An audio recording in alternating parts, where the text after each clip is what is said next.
ଶ୍ରୀକୃଷ୍ଣ ଜନ୍ମାଷ୍ଟମୀ। ତ ଆଜିର ଗୋଟେ ଶୁଭ ଦିନରେ ଆମର ଯୋଉ ସତ୍ସଙ୍ଗ ହଉଛି, ଇଟ୍ସ ଏ ଗୁଡ୍ ଟାଇମ୍। ଆମେ ଆଜିର ପ୍ରୋଗ୍ରାମର ମେନ୍ ଟପିକ୍ ହଉଛି ଯେ ଶ୍ରୀ ଜଗନ୍ନାଥ ଏଣ୍ଡ ଓଡ଼ିଆ अस्मिता। ଆଜିର ଏ ଟପିକ୍ ବିଷୟରେ କହିବାକୁ ଆସିଛନ୍ତି mister Asit Mohanty. We are fortunate to have him। ଯେଉଁମାନେ ଜାଣିଥିବେ ସେ ଜଣେ ଓଡ଼ିଆର good author, researcher, and he has done a lot of work written a lot of Odia books on Odia literature, Odia history, Odia culture, Odia language. ଏବଂ he has also done a lot of research work on Sri Jagannath culture.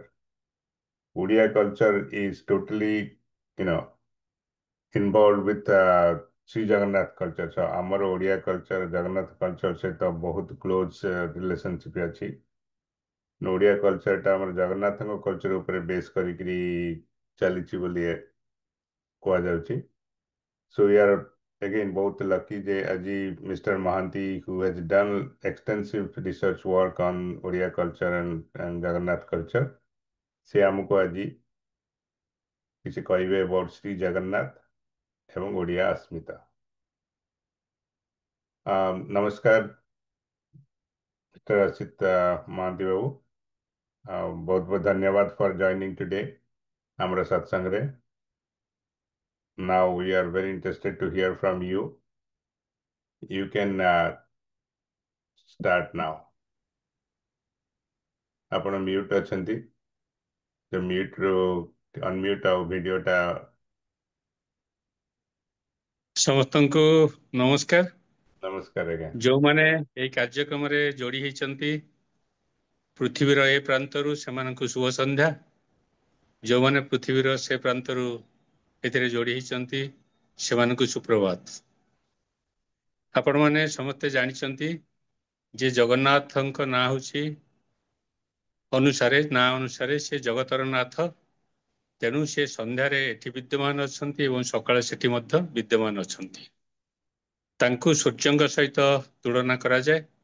ସୂର୍ଯ୍ୟଙ୍କର ତିନିଟି ରୂପ, ଗୋଟେ ସକାଳର ରୂପ, ଗୋଟେ ମଧ୍ୟାହ୍ନର ରୂପ ଏବଂ ଗୋଟିଏ ସନ୍ଧ୍ୟାର ରୂପ। ତ୍ରିସନ୍ଧ୍ୟା ଗାୟତ୍ରୀ ସେଥିପାଇଁ କରାଯାଏ।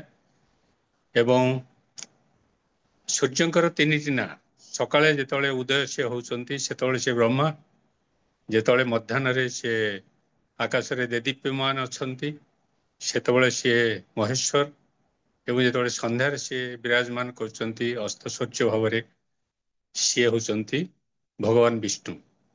ତେଣୁ ତ୍ରିରୂପ ତ୍ରିସନ୍ଧ୍ୟା ହେଉ ସେ ତିନି ଜଣ ମଧ୍ୟ ବ୍ରହ୍ମା ବିଷ୍ଣୁ ମହେଶ୍ୱର ଏକ।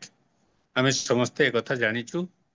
ଏ ବାବଦରେ ଅଧିକା କହିବାର କୌଣସି ଆବଶ୍ୟକତା ନାହିଁ, କାରଣ ଆମେ ଅନ୍ୟ ବିଷୟ ବାବଦରେ ଆଲୋଚନା କରିବା ପାଇଁ ଏଠି ସମସ୍ତେ ଏକାଠି ହେଇଛୁ। ଯେଉଁମାନେ ଏ କାର୍ଯ୍ୟର ଆୟୋଜନ କରିଛନ୍ତି, ମୋତେ ନିମନ୍ତ୍ରଣ କରିଛନ୍ତି, ସେମାନଙ୍କୁ ନମସ୍କାର ଜଣାଉଛି, ସମସ୍ତଙ୍କୁ ଶୁଭେଚ୍ଛା ଜଣାଉଛି। ମୋତେ କୁହାଯାଇଥିଲା 45 ମିନିଟ୍ ପାଖାପାଖି କହିବା ପାଇଁ। ମୁଁ ସେଇ 35-40 ମିନିଟ୍ କହିବି। ତାପରେ ଯଦି କିଛି କାହା ମନରେ ପ୍ରଶ୍ନ ଥାଏ ଆମେ ପ୍ରଶ୍ନୋତ୍ତର କାର୍ଯ୍ୟକ୍ରମରେ ଅବଶିଷ୍ଟ ସମୟ ଦେଇପାରିବା। ସମସ୍ତଙ୍କୁ ଠିକ୍ ଠାକ୍ ଶୁଭୁଛି ତ? ସମସ୍ତଙ୍କୁ ଶୁଭୁଛି? ହଁ ଆଜ୍ଞା, ଶୁଭୁଛି, ପରଫେକ୍ଟ ଶୁଭୁଛି। ଆଜ୍ଞା ଥ୍ୟାଙ୍କ ୟୁ। ଆଜ୍ଞା। ମୋତେ ବିଷୟ ପଚରା ଯାଇଥିଲା, ମୁଁ ଦେଇଥିଲି ଶ୍ରୀ ଜଗନ୍ନାଥ ଓଡ଼ିଆ अस्मिता। ଆପଣମାନେ ସମସ୍ତେ ଜାଣିଛନ୍ତି। ଏବେ କଥା କଥାକେ ଆମେ ସମସ୍ତେ ଆଗରୁ ବି କହୁଥିଲୁ, ଏବେ ଅଧିକ କହୁଛୁ ଜୟ ଜଗନ୍ନାଥ ବୋଲି କହୁଛୁ। ଏବଂ ଏହା କେବଳ ଆମ ସାଧାରଣ ଲୋକଙ୍କ ଭିତରେ ସୀମିତ ନୁହେଁ।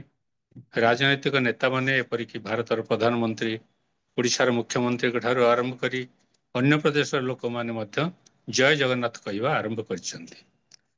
ଏହା ବହୁତ ଭଲ କଥା ଏବଂ ଏହା ଆମ ଓଡ଼ିଶାର अस्मिता ସହିତ ଜଡ଼ିତ।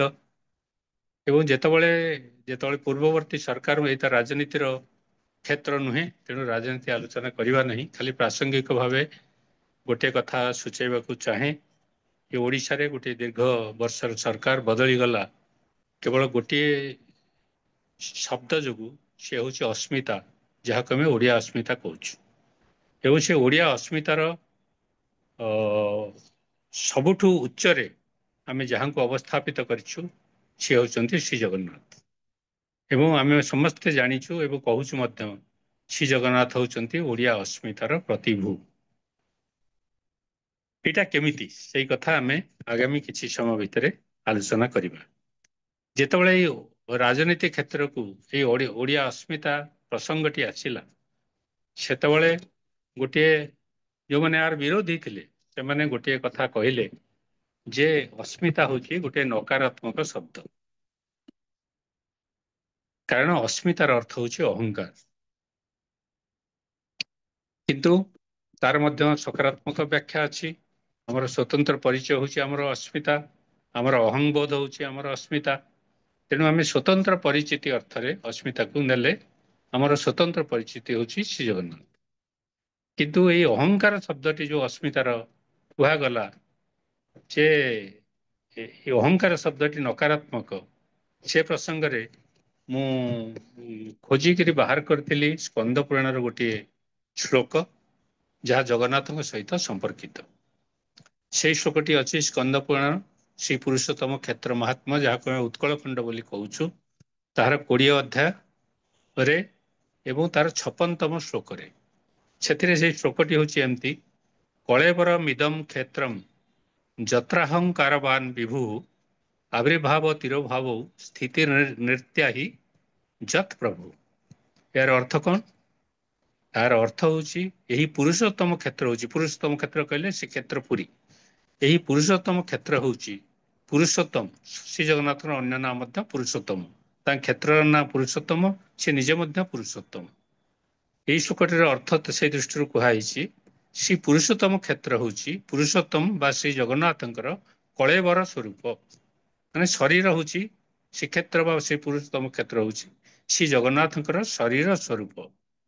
ପ୍ରଭୁ ଏହି ସ୍ଥାନରେ ଆବିର୍ଭାବ ଓ ତିରୋଭାବର ଅହଙ୍କାରକୁ ନେଇକରି ନିତ୍ୟ ଅବସ୍ଥାନ କରୁଛନ୍ତି।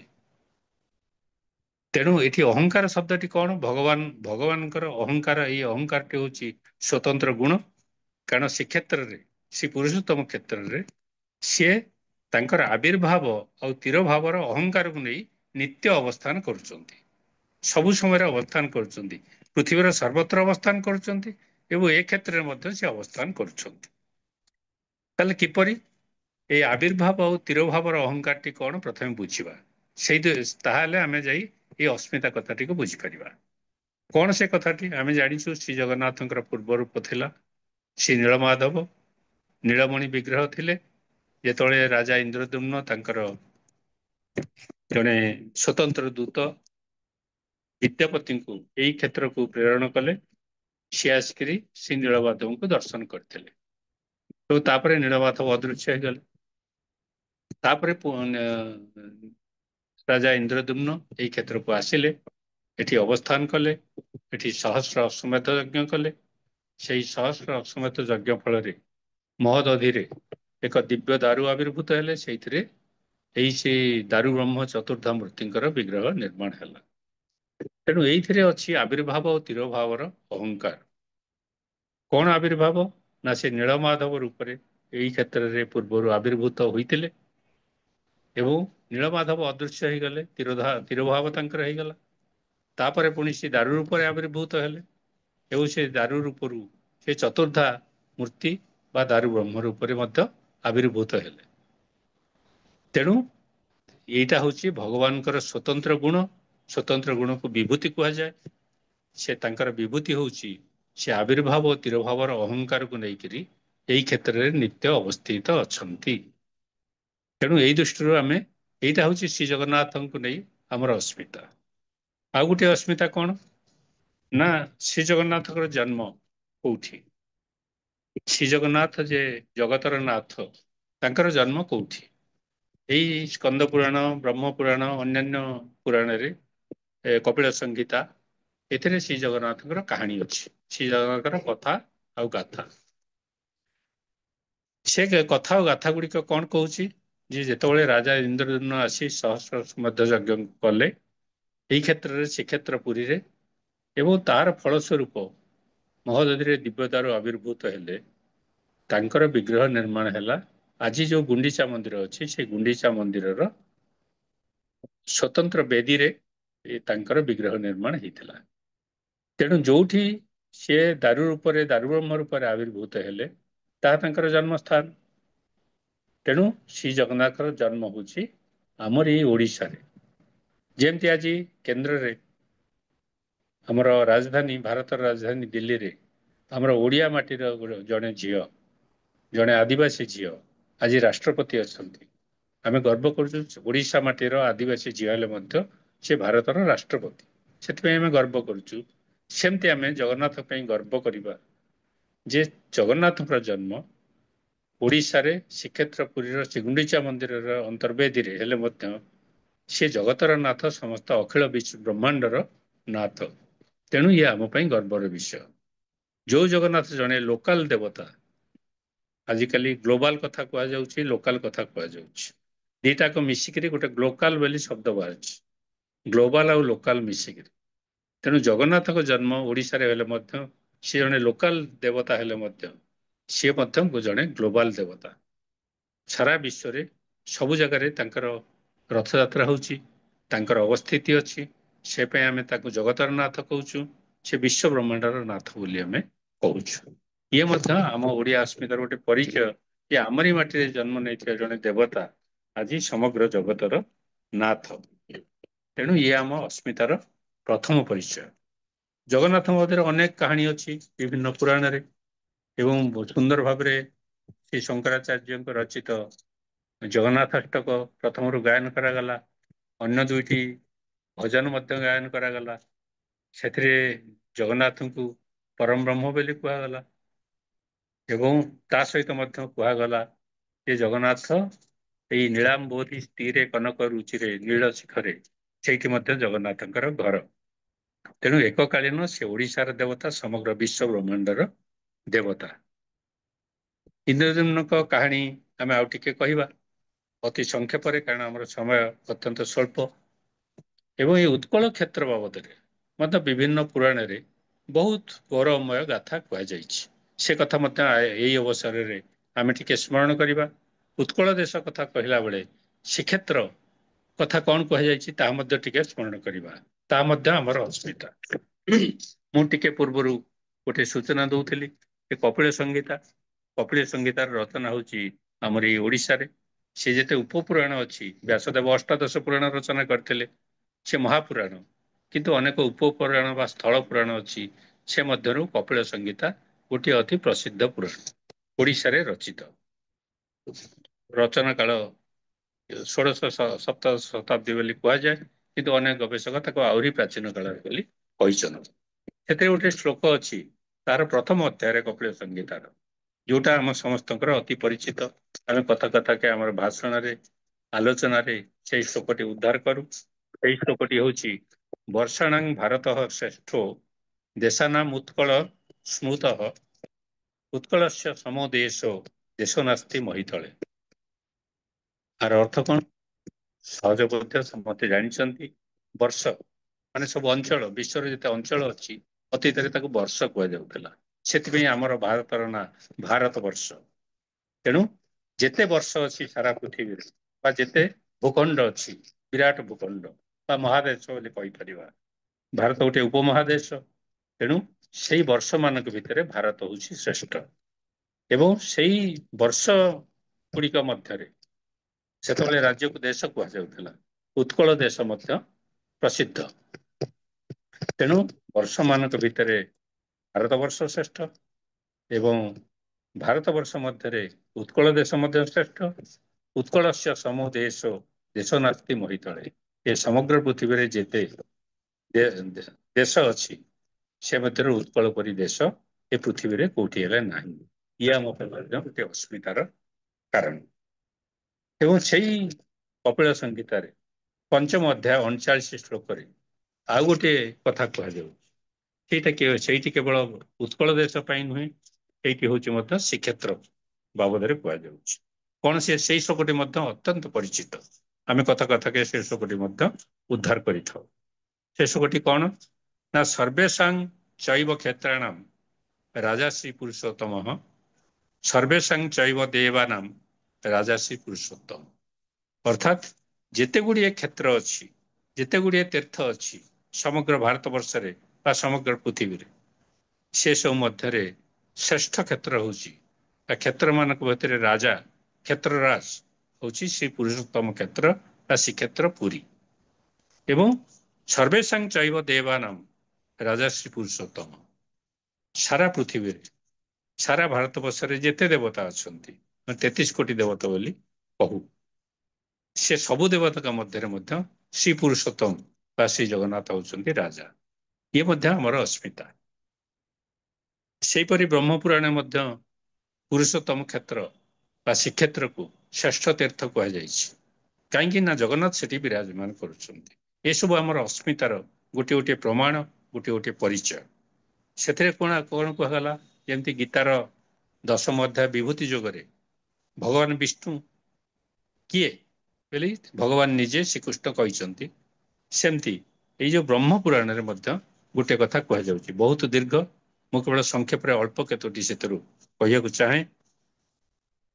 ସେଥିରେ କୁହାଯାଇଛି ବ୍ରହ୍ମ ପୁରାଣରେ, ଯେପରି ଦେବତା ମାନଙ୍କ ଭିତରେ ବିଷ୍ଣୁ ଶ୍ରେଷ୍ଠ, ଯେପରି ଜଳରାଶି ମଧ୍ୟରେ ସାଗର ଶ୍ରେଷ୍ଠ, ଯେପରି ରୁଦ୍ରଗଣଙ୍କ ମଧ୍ୟରେ ଶିବ ଶ୍ରେଷ୍ଠ, ଯେମିତି ପକ୍ଷୀମାନଙ୍କ ମଧ୍ୟରେ ଗରୁଡ଼ ଶ୍ରେଷ୍ଠ, ଯେମିତି ଗିରି ଶିଖର ମଧ୍ୟରେ ସୁମେରୁ ଶ୍ରେଷ୍ଠ, ଯେପରି ପର୍ବତ ମାନଙ୍କ ମଧ୍ୟରେ ହିମାଳୟ ଶ୍ରେଷ୍ଠ, ଯେପରି ସ୍ତ୍ରୀ ମାନଙ୍କ ମଧ୍ୟରେ ଲକ୍ଷ୍ମୀ ଶ୍ରେଷ୍ଠ, ଯେପରି ନଦୀ ମାନଙ୍କ ମଧ୍ୟରେ ଗଙ୍ଗା ଶ୍ରେଷ୍ଠ, ଯେପରି ହାତୀମାନଙ୍କ ଭିତରେ ଐରାବତ ଶ୍ରେଷ୍ଠ, ଯେମିତି ଅଙ୍ଗ ବା ଅବୟବ ମାନଙ୍କ ଭିତରେ ଆମର ମସ୍ତକ ଶ୍ରେଷ୍ଠ, ଯେମିତି ସତୀ ମାନଙ୍କ ମଧ୍ୟରେ ଅରୁନ୍ଧତୀ ଶ୍ରେଷ୍ଠ, ଯେମିତି ଧେନୁ ମାନଙ୍କ ମଧ୍ୟରେ କାମଧେନୁ ଶ୍ରେଷ୍ଠ, ଯେମିତି ଧାତୁ ମାନଙ୍କ ମଧ୍ୟରେ ସୁନା ଶ୍ରେଷ୍ଠ, ଯେମିତି ସର୍ପ ମାନଙ୍କ ମଧ୍ୟରେ ବାସୁକୀ ଶ୍ରେଷ୍ଠ, ଯେମିତି ସାଗର ମାନଙ୍କ ମଧ୍ୟରେ କ୍ଷୀର ସାଗର ଶ୍ରେଷ୍ଠ, କାରଣ ସେଠି ବିଷ୍ଣୁ ଅନନ୍ତ ଶୟନରେ ଅବସ୍ଥାନ କରନ୍ତି, ଯେପରି ଦେବର୍ଷି ମାନଙ୍କ ମଧ୍ୟରେ ନାରଦ ଶ୍ରେଷ୍ଠ,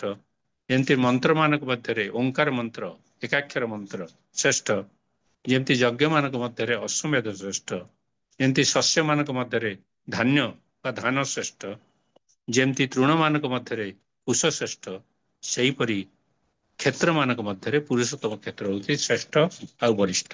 ଏକଥା ବ୍ରହ୍ମ ପୁରାଣରେ କୁହାଯାଉଛି, ଯାହା ବ୍ୟାସଦେବଙ୍କ ରଚିତ ଅଷ୍ଟାଦଶ ମହାପୁରାଣ ମଧ୍ୟରେ ଅନ୍ୟତମ। ଶ୍ରୀ ଜଗନ୍ନାଥଙ୍କ ବାବଦରେ ଗୋଟେ ପ୍ରାଚୀନ ଉଲ୍ଲେଖ ମଧ୍ୟ ଏଇ ବ୍ରହ୍ମ ପୁରାଣରେ ଅଛି।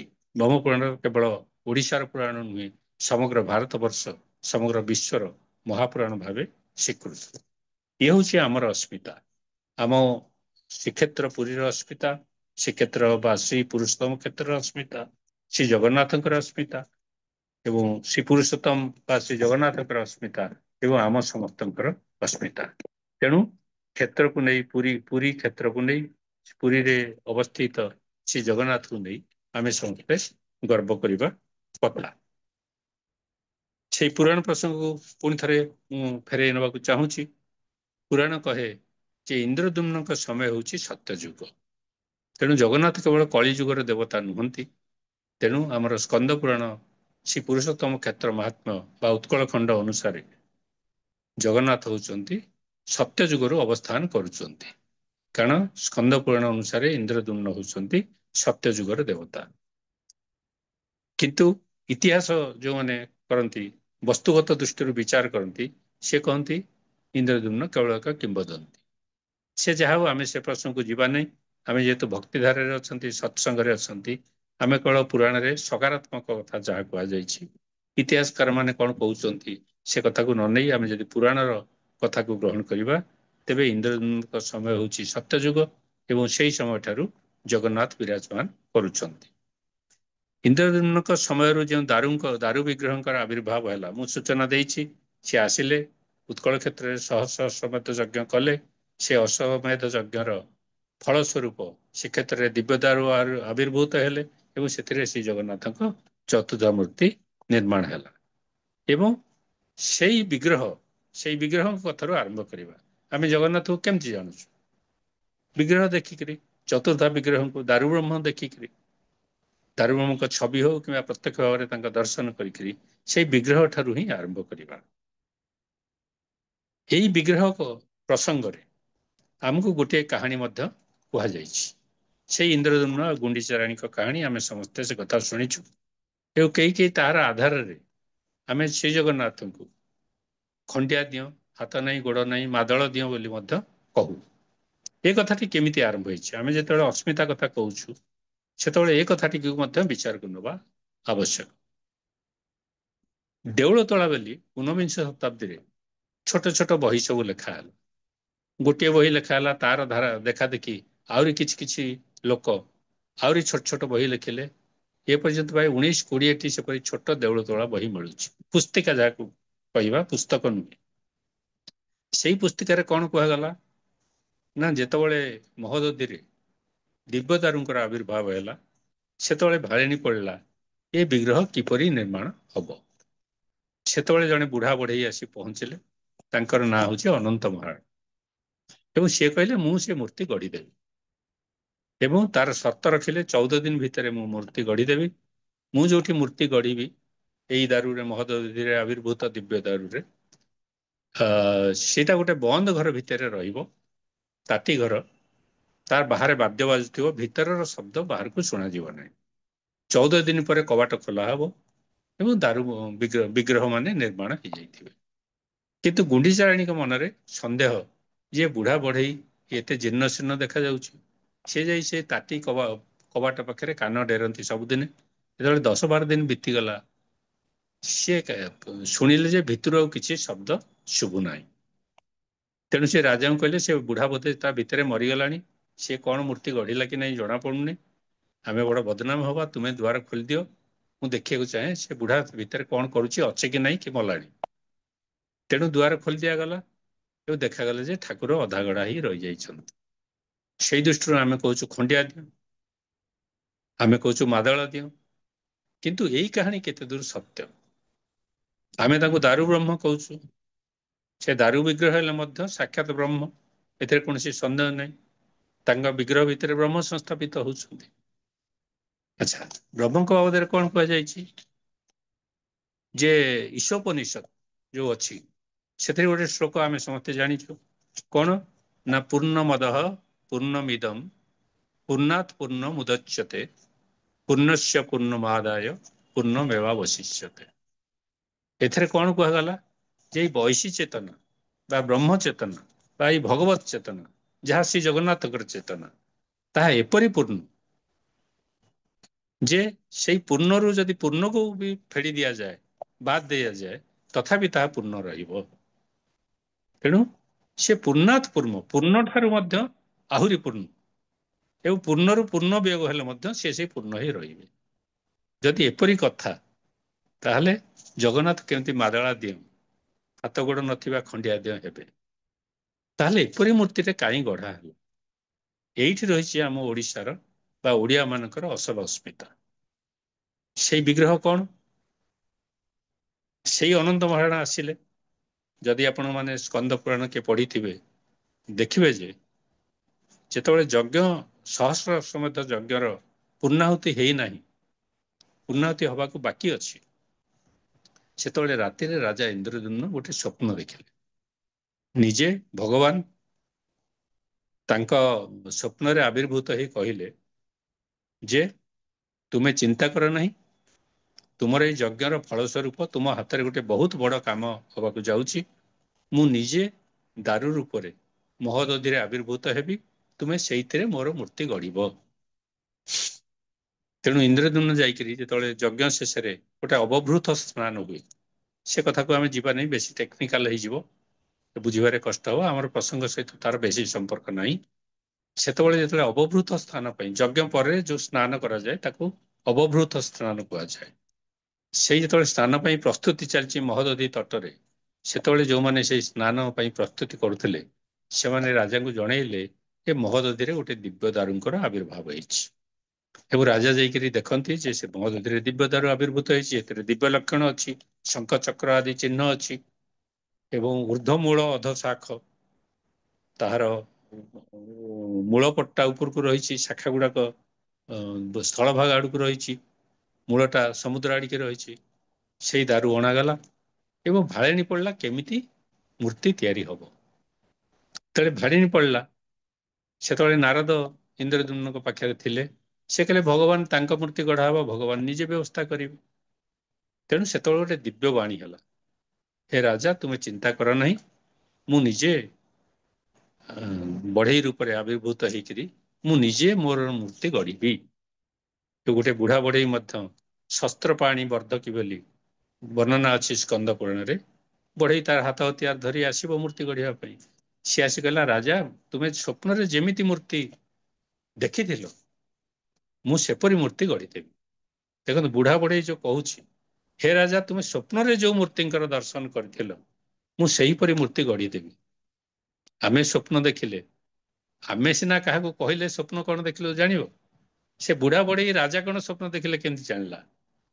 ତେଣୁ ସେ ଦିବ୍ୟବାଣୀ ଅନୁସାରେ ସେ ଆବିର୍ଭୂତ ହେଲା, ଏ କଥା କହିଲା। ରାଜା ଆଶ୍ୱସ୍ତ ହେଇକି ତାଙ୍କ ପାଇଁ ସେ ଯେମିତି କହିଲେ ବ୍ୟବସ୍ଥା କରିଦେଲେ। ସିଏ ସେଥିରେ 15 ଦିନ କାଳ ରହିଲେ, 14-15 ଦିନ ଭିତରେ। ଯେତେବେଳେ 14-15 ଦିନ ପରେ କବାଟ ଖୋଲା ହେଲା, ଦେଖାଗଲା ଚତୁର୍ଦ୍ଧାମୂର୍ତ୍ତି ଗଢା ହେଇକିରି ଅଛନ୍ତି। ତାହେଲେ ଯଦି ଭଗବାନ ନିଜେ ଆସି ନିଜର ମୂର୍ତ୍ତି ଗଢିଲେ, ତାହେଲେ ଭଗବାନ ନିଜେ ନିଜର ଅପୂର୍ଣ୍ଣ ମୂର୍ତ୍ତି କଣ ଗଢିଲେ କି? ଇଏ ହଉଛି ବହୁତ ବଡ ପ୍ରଶ୍ନ। ଆ ପଛରେ ଆମର ଓଡିଆ ଅସ୍ମିତାର କଥାଟି ରହିଛି। ସେ କଥାକୁ ମୁଁ ପରେ ଆସିବି ଏଇ ପ୍ରସଙ୍ଗରୁ। ତାହେଲେ ଭଗବାନ ନିଜେ ନିଜର ମୂର୍ତ୍ତି ଗଢୁଛନ୍ତି, ସିଏ ଅପୂର୍ଣ୍ଣ କରି ଗଢିବେ ନାହିଁ। ଯଦି ଅପୂର୍ଣ୍ଣ କରି ଗଢିବେ ନାହିଁ, ତାହେଲେ ହାତ ଗୋଡ ଖଣ୍ଡିଆ ମୂର୍ତ୍ତି, ଆଖି ଅଛି ପତା ନଥିବା ମୂର୍ତ୍ତି, ସବୁ ଶୁଣୁଛନ୍ତି କାନ ନଥିବା ମୂର୍ତ୍ତି, ତାହେଲେ ଅଧାଗଢା ମୂର୍ତ୍ତି ନୁହନ୍ତି, ସେ ହଉଛନ୍ତି ପୂର୍ଣ୍ଣ ମୂର୍ତ୍ତି। ତେଣୁ ଇଏ ବଡ ଦୁରୂହ ପ୍ରଶ୍ନ। ଏଇଠି ଆମ ଓଡିଆ ଅସ୍ମିତାର ଅସଲ ପରିଚୟ ରହିଛି ଜଗନ୍ନାଥଙ୍କ ବିଗ୍ରହ ପ୍ରସଙ୍ଗରେ। ତାହେଲେ ଏ ମୂର୍ତ୍ତି କଣ? ଏ ପ୍ରସଙ୍ଗରେ ଆମେ ଯିବା ସେଇ ପୁଣି ଉପନିଷଦକୁ। ଉପନିଷଦରେ କୁହାଯାଇଛି ଯେ ନ ତସ୍ୟ ପ୍ରତିମା ଅସ୍ତି। ଅର୍ଥାତ୍ ଯିଏ ବ୍ରହ୍ମ, ଯିଏ ଭଗବାନ, ତାଙ୍କର ପ୍ରତିମା ନାହିଁ, ମୂର୍ତ୍ତି ହେଇପାରିବ ନାହିଁ। ଗୋଟେ କଥା ଆମେ ମନେ ରଖିବା ଏ କ୍ଷେତ୍ରରେ, ସାରା ପୃଥିବୀର ଯେତେ ଲୋକ ଅଛନ୍ତି ସମସ୍ତେ ଦୁଇ ଭାଗରେ ବିଭକ୍ତ। ଜଣେ, ଦଳେ, ଅଧେ ବା କିଛି ଲୋକ ଈଶ୍ୱରଙ୍କୁ ବିଶ୍ୱାସ କରନ୍ତି ନାହିଁ, ଆଉ କିଛି ଲୋକ ଈଶ୍ୱରଙ୍କୁ ବିଶ୍ୱାସ କରନ୍ତି। ଯାହାଙ୍କ ପାଇଁ ଈଶ୍ୱର ନାହାନ୍ତି, ସେ ଈଶ୍ୱରକୁ ବିଶ୍ୱାସ କରୁନାହାନ୍ତି, ଆମେ ତାଙ୍କୁ ବାଦ ଦେଇଦବା, କାରଣ ସେ ଈଶ୍ୱରଙ୍କୁ ବିଶ୍ୱାସ କରନ୍ତି ନାହିଁ। ସେ ଜଗନ୍ନାଥଙ୍କୁ କଣ ବିଶ୍ୱାସ କରିବେ? କୌଣସି ଈଶ୍ୱରୀୟ ସତ୍ତାକୁ ବିଶ୍ୱାସ କରନ୍ତି ନାହିଁ।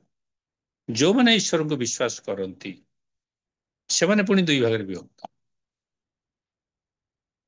କିଛି ଲୋକ ଆସ୍ତିକ ଉପାସନା କରନ୍ତି। ନାଇଁ, ଯୋଉ ଦୁଇ ଭାଗ, ସେମାନଙ୍କ ଭିତରେ ଜଣେ ଆସ୍ତିକ ଜଣେ ନାସ୍ତିକ। ଆମେ ନାସ୍ତିକଙ୍କୁ ବାଦ ଦେଲେ, ଆସ୍ତିକଙ୍କୁ ଆଣିଲେ। ଯୋଉମାନେ ଆସ୍ତିକ ସେମାନେ ଦୁଇ ପ୍ରକାର, ଦୁଇ ଭାଗରେ ବିଭକ୍ତ। ଗୋଟିଏ ଭାଗ ସାକାର ଉପାସନା କରନ୍ତି, ଆଉ ଗୋଟିଏ ଭାଗ ନିରାକାର ଉପାସନା କରନ୍ତି। ନିରାକାର ହଉଛନ୍ତି ବ୍ରହ୍ମ, ତାଙ୍କର କୌଣସି ଆକାର ନାହିଁ। ଯୋଉମାନେ ଆକାରରେ ବିଶ୍ୱାସ କରନ୍ତି, ସାକାର ଉପାସନା କରନ୍ତି, ସେମାନଙ୍କ ପାଇଁ 33 କୋଟି ଦେବ ଦେବତା ଅଛନ୍ତି, ଯିଏ ଯାହାକୁ ପୂଜା କଲେ ସେଥିରେ କିଛି ବାରଣ ନାହିଁ। ସମସ୍ତେ କିନ୍ତୁ ସେ ଗୋଟିଏ ବ୍ରହ୍ମଙ୍କର ବିଭିନ୍ନ ସ୍ୱରୂପ।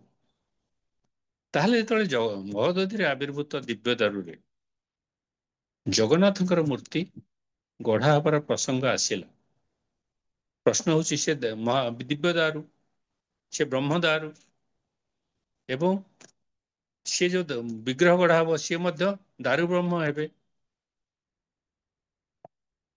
ତାହେଲେ ତାଙ୍କର ମୂର୍ତ୍ତି କିପରି ଗଢା ହବ?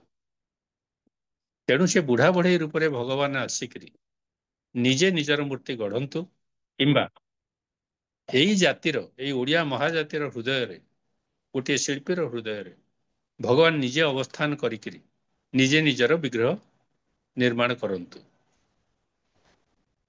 ସେ ବିଗ୍ରହ କିପରି ହବ? ଏଇଟା ହଉଛି ପୃଥିବୀରେ ସବୁଠୁ ବଡ ଆହ୍ୱାନ ଥିଲା ସେଇ ସମୟରେ। ଆଜି ବି ତାହା ଏକ ଆହ୍ୱାନ, କିନ୍ତୁ ତାର ଦ୍ଵିତୀୟ ପ୍ରତିରୂପ ସମଗ୍ର ପୃଥିବୀରେ କୋଉଠି ହେଲେ ନାହିଁ। କଣ ସେ ଆହ୍ୱାନ?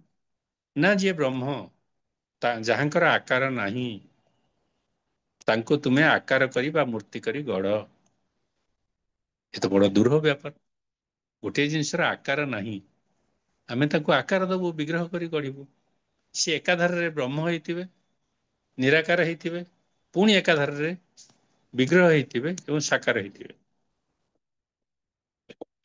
ତେଣୁ ଏହି ଆହ୍ୱାନ ସାରା ପୃଥିବୀରେ ଆଉ କୌଣସି ମହାଜାତି, ଆଉ କୌଣସି ଜାତିର କୌଣସି ବ୍ୟକ୍ତି ପାଖରେ ଆସିନାହିଁ। କେବଳ ଏଇ ଓଡ଼ିଆ ମହାଜାତି ପାଖରେ ଆସିଛି ଯେ ଯିଏ ବ୍ରହ୍ମ, ଯାହାଙ୍କର ଆକାର ନାହିଁ, ତୁମେ ତାକୁ ସାକାର କରି ଗଢ଼। ତେଣୁ ଏଇ ମହାଜାତିର ହୃଦୟରେ ଜଗନ୍ନାଥ ବସି ବା ନିଜେ ଜଗନ୍ନାଥ ଆସିକରି ଯେପରି ଭାବେ ନିଜେ ନିଜର ମୂର୍ତ୍ତି ଗଢ଼ିଲେ ବା କୌଣସି ଶିଳ୍ପୀ ଦ୍ୱାରା ହୃଦୟରେ ବସିକରି ଗଢ଼େଇଲେ, ସେଇ ବିଗ୍ରହ ଏକାଧାରରେ ନିରାକାର ବ୍ରହ୍ମ ହେବେ ଏବଂ ସାକାର ବିଗ୍ରହ ହେବେ।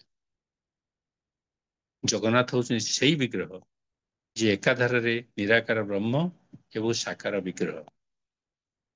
ତେଣୁ ନ ତସ୍ୟ ପ୍ରତିମା ଅସ୍ତି, ଯାହାର ପ୍ରତିମା ହେଇପାରିବ ନାହିଁ, ତାଙ୍କର ପ୍ରତିମା ଏଇ ଜାତି କଲା। ସାରା ପୃଥିବୀରେ ସେଇଥିପାଇଁ ଜଗନ୍ନାଥ କେବଳ ତାଙ୍କ ପରି ଆଉ କେହି ତାଙ୍କ ପରି ନୁହନ୍ତି।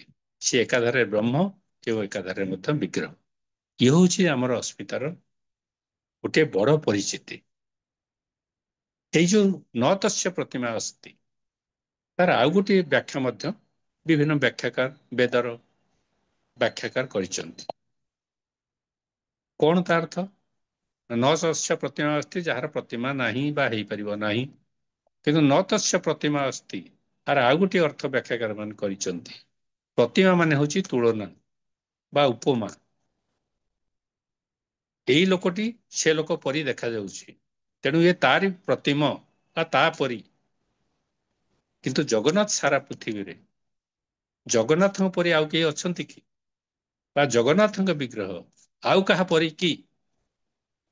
ଯଦି ନ ତସ୍ୟ ପ୍ରତିମା ଅସ୍ତିର ଆମେ ଭିନ୍ନ ବ୍ୟାଖ୍ୟା କରିବା, ଯେ ତାଙ୍କର ପ୍ରତିମା ବା ଉପମା ବା ତୁଳନା ନାହିଁ, ସେ କେବଳ ତାଙ୍କ ପରି। ତେଣୁ ସେ ନିଜେ ହିଁ ନିଜର ତୁଳନା, ତାଙ୍କ ପରି ଆଉ କେହି ନାହାନ୍ତି। ଇଏ ମଧ୍ୟ ଆମ ଓଡ଼ିଆ ଅସ୍ମିତାର ଆଉ ଗୋଟିଏ ବହୁତ ବଡ଼ ପରିଚିତି। ତେଣୁ ଇଏ ହେଉଛି ଆମର ଅସ୍ମିତା। ଦ୍ୱିତୀୟ କଥା, ଏପରି ଗୋଟିଏ ମୂର୍ତ୍ତି ଗଢ଼ା ହେଲା। ବ୍ରହ୍ମଙ୍କର ଯୋଉ ବିଭିନ୍ନ ବର୍ଣ୍ଣନା ଅଛି, ସେ ବାବଦରେ କୁହାଯାଇଛି ବ୍ରହ୍ମ କେମିତି ହେବେ ନା, ତାଙ୍କର ସମସ୍ତ ଇନ୍ଦ୍ରିୟ ଥିବ, ସବୁ ଇନ୍ଦ୍ରିୟର ଆଭାସ ଥିବ, କିନ୍ତୁ ଇନ୍ଦ୍ରିୟ ନଥିବ। ସର୍ବ ଇନ୍ଦ୍ରିୟଙ୍କର ଗୁଣ ଆଉ ଆଭାସ ଥିବ, କିନ୍ତୁ କୌଣସି ଇନ୍ଦ୍ରିୟ ନଥିବ। ସର୍ବେନ୍ଦ୍ରିୟ ଗୁଣାଭାସମ୍ ସର୍ବେନ୍ଦ୍ରିୟ ବିବର୍ଜିତମ୍, ଗୀତାରେ କୁହାଗଲା। ଜଗନ୍ନାଥ କେବଳ ତାଙ୍କ ପରି, ଏବଂ ଏଇ ଯୋଉ ବ୍ରହ୍ମଙ୍କର ସଂଜ୍ଞା, ବ୍ରହ୍ମ ସବୁ ଦେଖୁଛନ୍ତି, ସବୁ ଶୁଣୁଛନ୍ତି, ସବୁ ଜାଣୁଛନ୍ତି। ଏ ପୃଥିବୀରେ ସର୍ବତ୍ର ବିରାଜମାନ ଅଛନ୍ତି, କିନ୍ତୁ ତାର ସ୍ୱରୂପ କିଛି ନାହିଁ। ଯିଏ ଶୁଣୁଛି, ଯିଏ ଦେଖୁଛି, ତାର ତ ଇନ୍ଦ୍ରିୟ ଗୁଡ଼ିକ ଅଛି। ଆମର ଯେମିତି ଆଖି ଥିବାରୁ ଆମେ ଦେଖୁଛୁ, କାନ ଥିବାରୁ ଶୁଣୁଛୁ, ପାଟି ଥିବାରୁ କଥା କହୁଛୁ, ହାତ ଥିବାରୁ ସ୍ପର୍ଶ ଅନୁଭବ କରୁଛୁ, ପାଦ ଥିବାରୁ ଚାଲୁଛୁ। କିନ୍ତୁ ଜଗନ୍ନାଥଙ୍କର ସେଇଥିପାଇଁ ହାତ ଅଛି ଅଥଚ ହାତ ନାହିଁ, ଆଖି ଅଛି ପତା ନାହିଁ, ପାଟି ଅଛି କିନ୍ତୁ ସେଇଟା କେବଳ ରଙ୍ଗରେ ଅଙ୍କିତ ହଉଛି, ସବୁ ଶୁଣୁଛନ୍ତି କିନ୍ତୁ କାନ ନାହିଁ। ଏସବୁ ହଉଛି ଯେ ସବୁ ଇନ୍ଦ୍ରିୟ ଅଛନ୍ତି, ତାର ଗୁଣ ଓ ଆଭାସ ଅଛି, କିନ୍ତୁ ଇନ୍ଦ୍ରିୟ ଗୁଡ଼ିକ ନାହାନ୍ତି, ସେ ଇନ୍ଦ୍ରିୟ ଗୁଡ଼ିକ ବିବର୍ଜିତ ଗୀତା ଅନୁସାରେ। ତେଣୁ ସେ ବ୍ରହ୍ମ। ତେଣୁ ଏ ଗୋଟେ ତାତ୍ତ୍ୱିକ କଥା। ଜଗନ୍ନାଥ ଯେତେବେଳେ ବିଗ୍ରହ ନିର୍ମାଣ କରାଗଲା, ଏଇ ସବୁ ବିଷୟକୁ ନେଇକରି ବିଗ୍ରହ ନିର୍ମାଣ କରାଗଲା। ଏବଂ ଏହା ପ୍ରତିପାଦିତ କରୁଛି ଜଗନ୍ନାଥ ହେଉଛନ୍ତି ତାଙ୍କ ଦୃଷ୍ଟିରୁ ୟୁନିକ୍ ବା ଅପ୍ରତିମ, ତାଙ୍କ ପରି ଆଉ କେହି ନାହାନ୍ତି। ତେଣୁ ସମଗ୍ର ପୃଥିବୀରେ ସେ କେବଳ ତାଙ୍କ ପରି। ସମଗ୍ର ପୃଥିବୀରେ ଏକାଧାରରେ ବ୍ରହ୍ମ, ଏକାଧାରରେ ବିଗ୍ରହ, ଆଉ କେହି ନାହାନ୍ତି। ତେଣୁ ଇଏ ହେଉଛି ଆମର ଜଗନ୍ନାଥକୁ ନେଇକରି ସବୁଠୁ ବଡ଼ ଅସ୍ମିତା। ତେଣୁ ଏଇ ଦୃଷ୍ଟିରୁ ଆମେ ଜଗନ୍ନାଥକୁ ବୁଝିବା।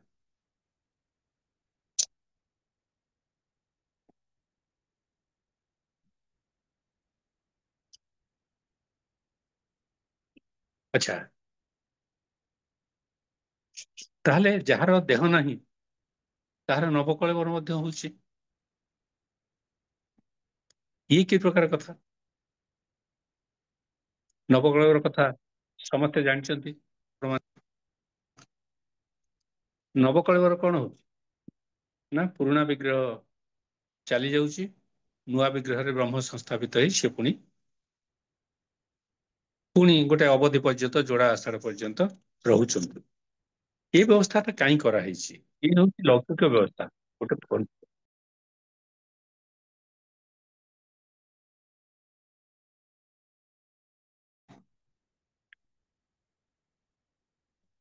ସରି, ଗୋଟେ କଲ୍ ଆସିଲା, ସେ ବାରମ୍ବାର କରି ଡିଷ୍ଟର୍ବ କରୁଥିଲେ। ତେଣୁ ତେଣୁ ଏଇସବୁ କଥା ଏଇଥିପାଇଁ କରାହେଇଛି, ସିଏ ସ୍କନ୍ଦ ପୁରାଣରେ ସ୍ପଷ୍ଟ ଭାବେ କହୁଛି, ଦାରୁ ବ୍ରହ୍ମ ରୂପରେ ସିଏ ମାନବ ଲୀଳା କରିବା ପାଇଁ ଏଠି ଆବିର୍ଭୂତ ହେଇଛନ୍ତି। ଯତ୍ରାସ୍ତେ ଦାରବତନୁ ଶ୍ରୀଶୋ ମାନୁଷ ଲୀଳା। ପୁରା ସ୍କନ୍ଦ ପୁରାଣର ଉତ୍କଳ ଖଣ୍ଡର ପ୍ରଥମ ଅଧ୍ୟାୟରେ ଏ କଥା କୁହାଗଲା। ଯତ୍ରାସ୍ତେ ଦାରାବତନୁ ଶ୍ରୀଶୋ ମାନୁଷ ଲୀଳା। ଶ୍ରୀଶୋ କିଏ? ନା ଶ୍ରୀ ଈଶ। ଶ୍ରୀ ହଉଛନ୍ତି ଲକ୍ଷ୍ମୀ, ତାଙ୍କର ଈଶ ହଉଛନ୍ତି ଜଗନ୍ନାଥ। ତେଣୁ ଜଗନ୍ନାଥ ଏଠି ମାନବୀୟ ଲୀଳା କରିବା ପାଇଁ ଏଠି ଆବିର୍ଭୂତ ହେଇଛନ୍ତି। ସେ ମାନବୀୟ ଲୀଳାର ପରିପ୍ରକାଶ ହଉଛି ସେ ଦାରୁବ୍ରହ୍ମ।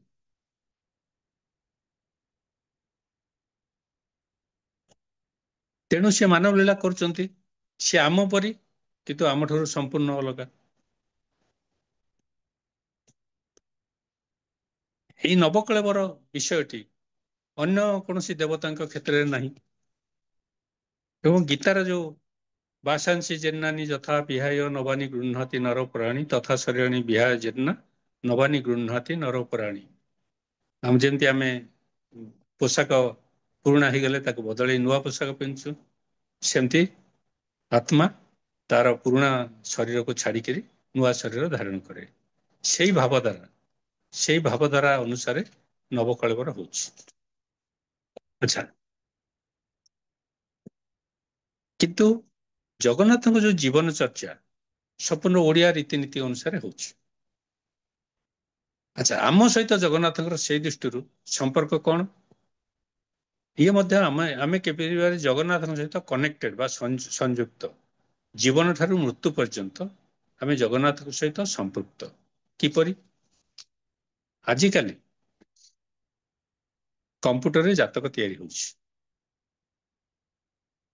କିନ୍ତୁ କମ୍ପ୍ୟୁଟରରେ ଯୋଉ ଜାତକ ଆଜିକାଲି ନୂଆ ଯୋଉମାନେ ଜନ୍ମଗ୍ରହଣ କରୁଛନ୍ତି, ସେ ଆଉ କୌଣସି ଅବଧାନ ପାରମ୍ପରିକ ଗଣନା ଅବଧାନ ଇତ୍ୟାଦିଙ୍କ ପାଖକୁ ନ ଯାଇକିରି କମ୍ପ୍ୟୁଟରରୁ ଜାତକ ବାହାର କରୁଛନ୍ତି।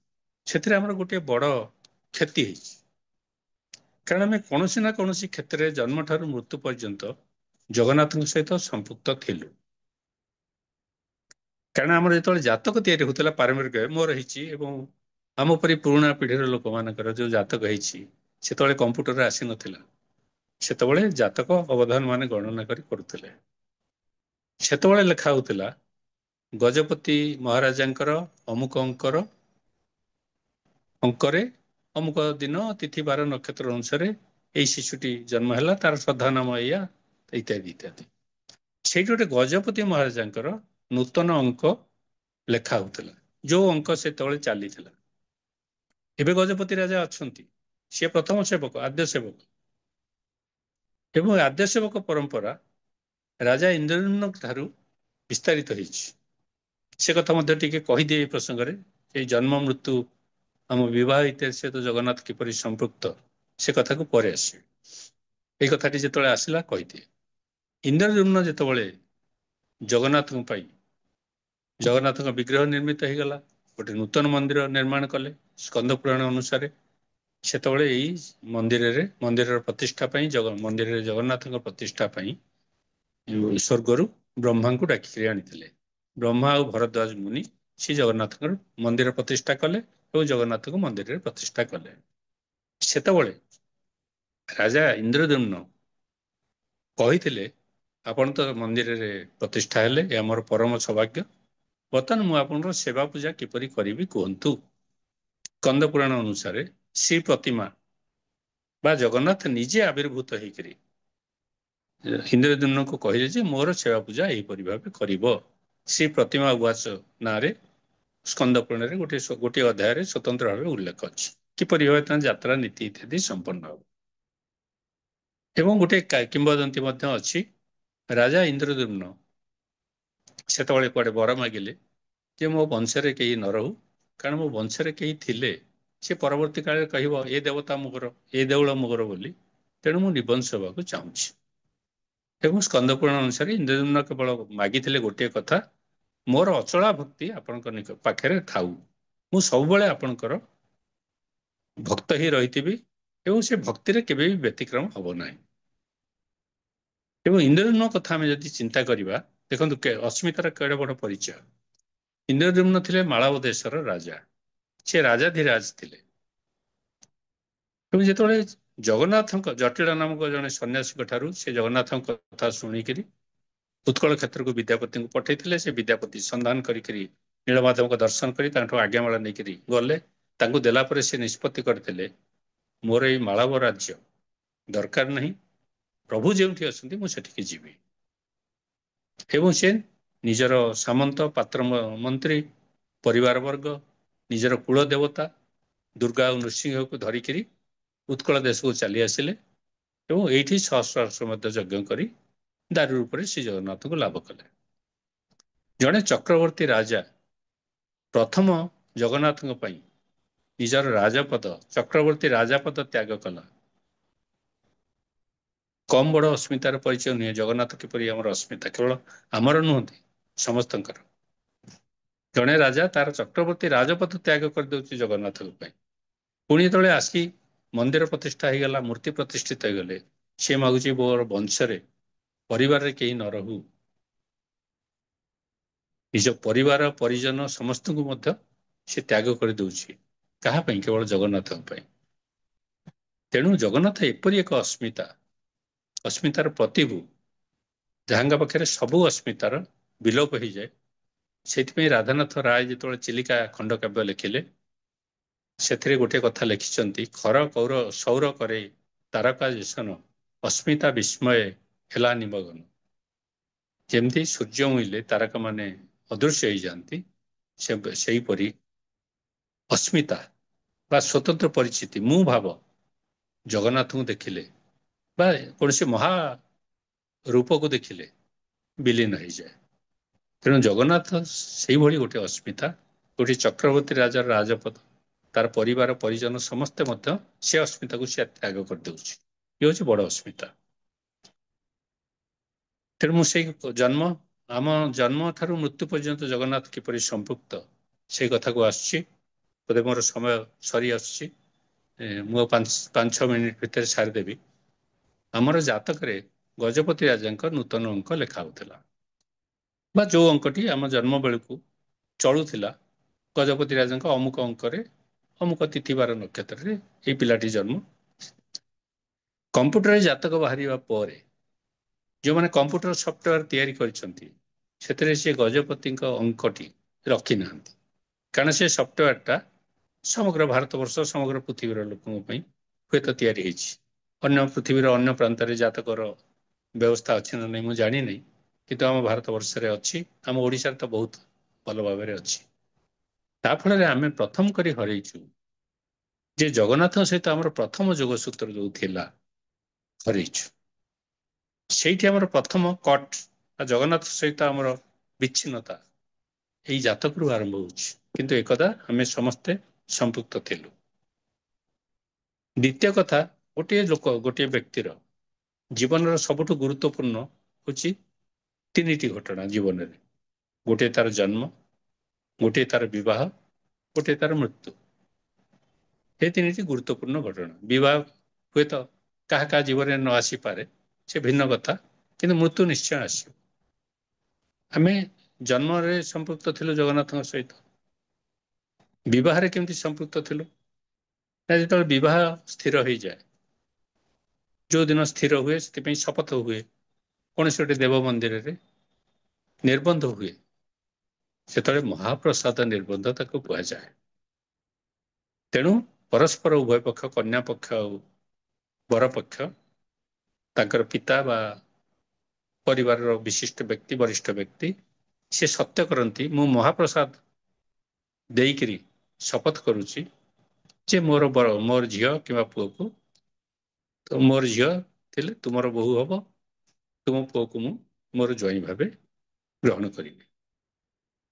ମହାପ୍ରସାଦ ନିର୍ବନ୍ଧ ଆମ ବିବାହରେ ଯୋଉ ସଂକଳ୍ପ ହୁଏ, ଜଗନ୍ନାଥଙ୍କ ନାମରେ, ତାଙ୍କ ମହାପ୍ରସାଦ ନାମରେ ଏହି ସଂକଳ୍ପଟି କରାଯାଏ। ତେଣୁ ତାହା ମହାପ୍ରସାଦ ନିର୍ବନ୍ଧ।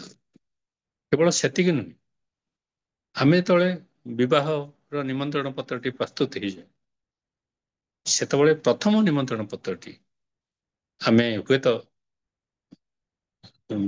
ନିଜେ ଯାଇକରି ଦଉ କିମ୍ବା କାହା ହାତରେ ପଠାଉ, କିମ୍ବା ଯିଏ ଦୂର ଜାଗାରେ ଅଛନ୍ତି ସେମାନେ ମନେ ମନେ କରନ୍ତି ଯେ ମୋର ପୁଅ ବା ଝିଅ ବାହାଘର ହବ, ହେ ମହାପ୍ରଭୁ ମୁଁ ତୁମକୁ ଏ ନିମନ୍ତ୍ରଣ ପତ୍ରଟି ଦଉଛି, ମୋର ବିବାହ କାର୍ଯ୍ୟଟି, ମୋ ପୁତ୍ର ବା କନ୍ୟାର ବିବାହ କାର୍ଯ୍ୟଟି ସୁଚାରୁ ରୂପେ ସମ୍ପନ୍ନ ହଉ, ଆପଣ ମଧ୍ୟ ସେ ବିବାହରେ ଉପସ୍ଥିତ ହୁଅନ୍ତୁ। ତେଣୁ ଆମର ଜନ୍ମ ସହିତ ସମ୍ପୃକ୍ତ ଥିଲେ ଜଗନ୍ନାଥ, ଆମର ଗୁରୁତ୍ୱପୂର୍ଣ୍ଣ ଜୀବନର ଗୋଟିଏ ଘଟଣା ବିବାହ ସହିତ ମଧ୍ୟ ଜଗନ୍ନାଥ ସମ୍ପୃକ୍ତ ଥିଲେ। ମୃତ୍ୟୁ ସହିତ କିପରି ସମ୍ପୃକ୍ତ ଆମେ ସମସ୍ତେ ଜାଣିଛୁ। ଯେତେବେଳେ ଆମେ ଶେଷ ଶଯ୍ୟାରେ ଅଛୁ, ସେତେବେଳେ ଆମେ ଚାହୁଁ ପାଟିରେ ଟିକେ ନିର୍ମାଲ୍ୟ ପାଣି ପାଇକିରି ମୁଁ ମୃତ୍ୟୁବରଣ କରିବି, ଯାହାଫଳରେ ମୋକ୍ଷ ଲାଭ କରିବି, କିମ୍ବା ଭାଗବତ ପଦଟିଏ ଶୁଣିବି ଯାହା ଶ୍ରୀକୃଷ୍ଣଙ୍କ ଜୀବନ ଗାଥା, ଜୀବନ ଚରିତ, ବା ସିଏ ମଧ୍ୟ ଶ୍ରୀକୃଷ୍ଣ ଜଗନ୍ନାଥ ଭିତରେ ଅଭେଦତା ଆମେ ପ୍ରତିଷ୍ଠା ହେଇଛି। ତେଣୁ ତାଙ୍କ କଥା ଶୁଣିବା ମଧ୍ୟ ଜଗନ୍ନାଥଙ୍କ କଥା। ତେଣୁ ମୁଁ ନିର୍ମାଲ୍ୟ ପାଣି ଟିକେ ପାଇବି ଏବଂ ଭାଗବତରୁ ପଦଟିଏ ଶୁଣିଲେ ମୁଁ ମୋକ୍ଷ ପାଇବି। ଇଏ ଆମ ମୃତ୍ୟୁ ସହିତ ସମ୍ପୃକ୍ତ ଜଗନ୍ନାଥ। ତେଣୁ ଆମର ଜନ୍ମ ସହିତ, ବିବାହ ସହିତ, ମୃତ୍ୟୁ ସହିତ, ଜୀବନର ତିନିଟି ଗୁରୁତ୍ୱପୂର୍ଣ୍ଣ ଘଟଣା ସହିତ ବା ସ୍ଥିତି ସହିତ ଜଗନ୍ନାଥ ସମ୍ପୃକ୍ତ। ଇଏ ହେଉଛି ଆମର ଶ୍ରୀ ଜଗନ୍ନାଥଙ୍କ ସହିତ ଓଡ଼ିଆ ଅସ୍ମିତାର ସମ୍ପୃକ୍ତି। ଆଉ ଗୋଟେ କଥା ବଡ଼ ରହସ୍ୟପୂର୍ଣ୍ଣ, ମୁଁ ଗୋଟେ ସୂଚନାତ୍ମକ ଭାବରେ କହିବି, ଦୟାକରି ଯଦି ପରବର୍ତ୍ତୀ କାଳେ କେହି ପ୍ରଶ୍ନ କରିବେ ସେ ବୋଧରେ ଅଧିକ ପ୍ରଶ୍ନ କରିବେ ନାହିଁ, କାରଣ ତାହା ଗୋପନୀୟ। ମୁଁ ଖାଲି ସୂଚନାତ୍ମକ ଭାବରେ କହିବାକୁ ଚାହେଁ। ଆମେ ଯେତେବେଳେ ମରିଯାଉ, ଆମର ମୃତ୍ୟୁ ହୁଏ, ଆମର ବନ୍ଧୁ ପରିଜନ, ପରିବାର ବର୍ଗ ଆମକୁ ଯେତେବେଳେ ଦାହ କାର୍ଯ୍ୟ ପାଇଁ ନେଇଯାଆନ୍ତି, କୋକେଇରେ ନିଅନ୍ତି। କୋକେଇ କୋଉଥିରେ ବନ୍ଧା ହୁଏ? ଦୁଇ ଖଣ୍ଡ ଲମ୍ବା ବାଉଁଶ, ଚାରି ଖଣ୍ଡ ଆଡ଼ବାଗର ବାଉଁଶରେ କୋକେଇ ବନ୍ଧା ହୁଏ। କିନ୍ତୁ ପାରମ୍ପରିକ ଭାବେ ଆମ ଓଡ଼ିଆ ସମାଜରେ ପ୍ରଚଳିତ ଅଛି 6 ଖଣ୍ଡ କାଠରେ ଆମେ ସ୍ୱର୍ଗଦ୍ୱାରକୁ ଯାଉ।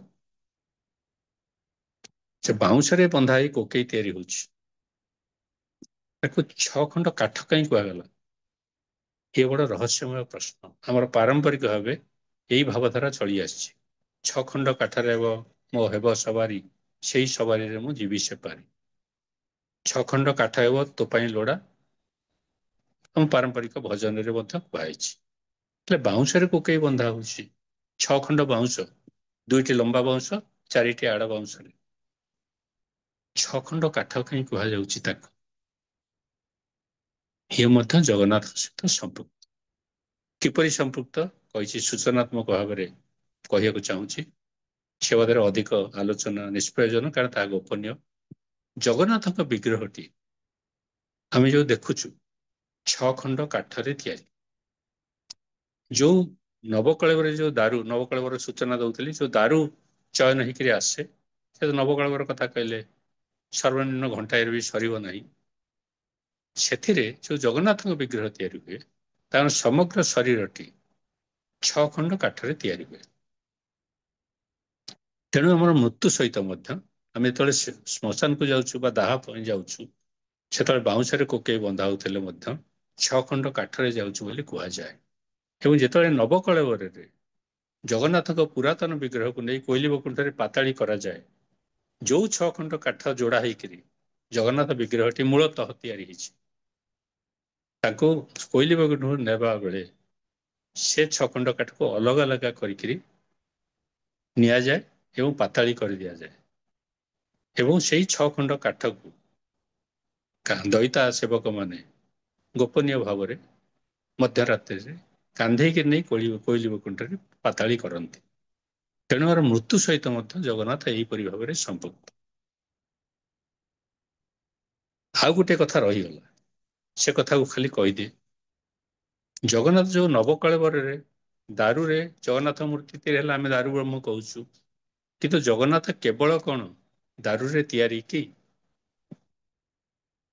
ଆମର ଧାରଣା ରହିଛି ଜଗନ୍ନାଥ ଦାରୁ ବ୍ରହ୍ମ, ଦାରୁ ବିଗ୍ରହ, ତେଣୁ କେବଳ କାଠରେ ତିଆରି। କିନ୍ତୁ ଜଗନ୍ନାଥ କେବଳ କାଠରେ ତିଆରି ନୁହନ୍ତି। ଆମେ କୋଉଥିରେ ତିଆରି? କାଠ ହଉଛି ଉଦ୍ଭିଦ। ଆମେ ଜାଣିଛୁ, ବିଜ୍ଞାନ ଶ୍ରେଣୀରେ ସ୍କୁଲ ବେଳେ ପଢିଛୁ, ଏ ପୃଥିବୀରେ ଯେତେ ଜୀବ ଅଛନ୍ତି ସମସ୍ତେ ଦୁଇ ଭାଗରେ ବିଭକ୍ତ। ଗୋଟିଏ ହଉଛନ୍ତି ଉଦ୍ଭିଦ ଆଉ ଗୋଟିଏ ପ୍ରାଣୀ। ଉଦ୍ଭିଦର ଶରୀର ଯେପରି ଗଢ଼ା, ପ୍ରାଣୀମାନଙ୍କ ଶରୀର ସେପରି ଗଢ଼ା ନୁହେଁ। ଜଗନ୍ନାଥ ନବକଳେବରରେ ଯୋଉ ଦାରୁ ଚୟନ ହଉଛି, ସେ ତ ଦାରୁ, ଆମେ ନିମ୍ବ ଦାରୁ ଚୟନ ହେଲା, ସେଇଥିରେ ମୂର୍ତ୍ତି ଗଢ଼ା ହେଲା। କୋଇଲି ବୈକୁଣ୍ଠରେ ମୂର୍ତ୍ତି ଗଢ଼ା ହୁଏ। କିନ୍ତୁ କୋଇଲି ବୈକୁଣ୍ଠରେ ଯୋଉ ମୂର୍ତ୍ତି ଗଢ଼ା ହୁଏ, ତାହା ହଉଛି ମୂଳ ଛାଞ୍ଚ ଜଗନ୍ନାଥଙ୍କ ବିଗ୍ରହର। ଜଗନ୍ନାଥ, ବଳଭଦ୍ର, ସୁଭଦ୍ରା, ସୁଦର୍ଶନ, 4 ଜଣଙ୍କର। ଜଗନ୍ନାଥ କହିଲେ ମୁଁ 4 ଜଣଙ୍କୁ କହୁଛି। ଦାରୁରେ ତିଆରି ହବା ପରେ ସେ କୋଇଲି ବୈକୁଣ୍ଠରୁ ଆସନ୍ତି ଶ୍ରୀମନ୍ଦିର ଗର୍ଭଗୃହକୁ। ସେଥିରେ ଆମର ପ୍ରତିବର୍ଷ ଯେତେବେଳେ ସ୍ନାନ ପୂର୍ଣ୍ଣିମା ପରେ ଅଣସର ହୁଏ, ସେତେବେଳେ ଜଗନ୍ନାଥଙ୍କ ଶରୀର ତିଆରି କରାଯାଏ ସେଇ ସମୟରେ। ସେଥିପାଇଁ 15 ଦିନ ସମୟ ନିଆଯାଏ। ଏବଂ ଯେତେବେଳେ ନବକଳେବର ବର୍ଷ ପଡ଼େ, ଯୋଡ଼ା ଆଷାଢ଼, ସେତେବେଳେ ଜଗନ୍ନାଥଙ୍କ ବିଗ୍ରହ ଯୋଉ ଗଢ଼ା ହୁଏ, ସେଥିପାଇଁ 1 ମାସ ସମୟ ଲାଗେ। ଅଧିକ 1 ମାସ, 1.5 ମାସ ସମୟ ଲାଗେ।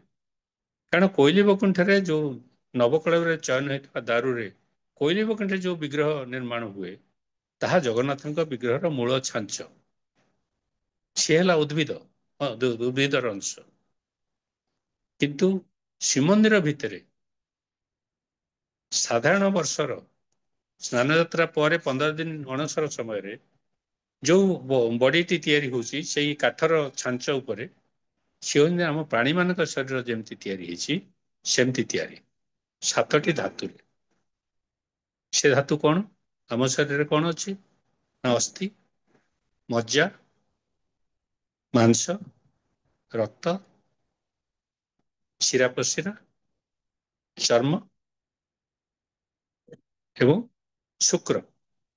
ନାରୀମାନଙ୍କ ଶରୀରରେ ହଉଛି ରଜ ଏବଂ ପୁରୁଷମାନଙ୍କ ଶରୀରରେ ଶୁକ୍ର ବା ବୀର୍ଯ୍ୟ। ଆମ ଶରୀର ଏଇଥିରେ ତିଆରି।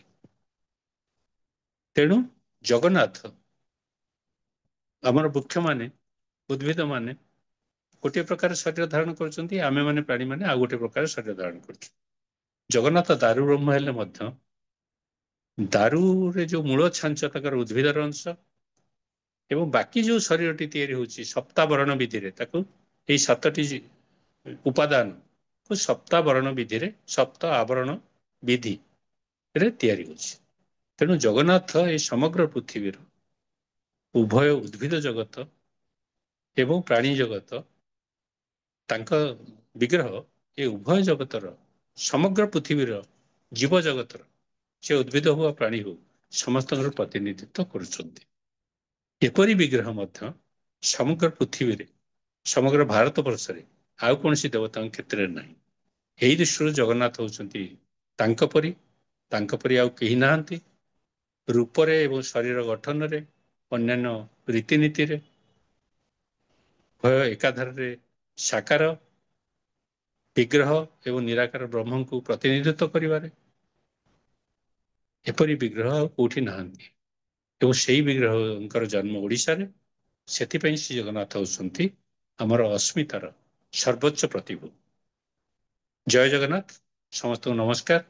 ଯଦି ସମୟ ଥାଏ ତାହେଲେ କିଛି ପ୍ରଶ୍ନ କାହାର ଥାଏ, ଯଦି ମୁଁ ଉତ୍ତର ଦେଇପାରିବି ତାହେଲେ, ମୁଁ ଯଦି ଜାଣିଥିବି ତାହେଲେ ଉତ୍ତର ଦେବି। ଆମେ ବର୍ତ୍ତମାନ ମୋର ବକ୍ତବ୍ୟକୁ ଏଇଠି ଶେଷ କରୁଛି। ସମସ୍ତଙ୍କୁ ନମସ୍କାର। ନମସ୍କାର ଆଜ୍ଞା, ବହୁତ ବହୁତ ଧନ୍ୟବାଦ। ବହୁତ ଇମ୍ପୋର୍ଟାଣ୍ଟ ତାତ୍विକ ଜିନିଷ ଜଣେଇଲେ। ସେଥିପାଇଁ ଆମେ ବହୁତ ଉପକୃତ ଯେ ଆପଣ କିଛି ଟାଇମ ଦେଇକି ଆମକୁ ବିଗିନିଂ ରୁ ଏଣ୍ଡ ଯାଏ ଜଗନ୍ନାଥଙ୍କ ବିଷୟରେ ଉତ୍ପତ୍ତିଠୁ ଆରମ୍ଭ କରିକି ନବକଳେବର ଯାଏ ସବୁ କହିଦେଲେ ଏବଂ how Odia is associated with lord Jagannath ତାକୁ ବି ସୁନ୍ଦର ଭାବେ ଏକ୍ସପ୍ଲେନ କଲେ। ବହୁତ ବହୁତ ଧନ୍ୟବାଦ ଆଜ୍ଞା ଏଥିପାଇଁ। ଆମ୍, ଯଦି କାହାର କ୍ୱେଶ୍ଚିନ୍ ଅଛି ଆମେ 5 ମିନିଟ୍ କ୍ୱେଶ୍ଚିନ୍ ପାଇଁ ରଖିବା। ଯଦି କ୍ୱେଶ୍ଚିନ୍ ଅଛି ପଚାରି ପାରିବେ ଏବେ। ନିଜକୁ ଅନମ୍ୟୁଟ୍ କରି କ୍ୱେଶ୍ଚିନ୍ କରିପାରିବେ।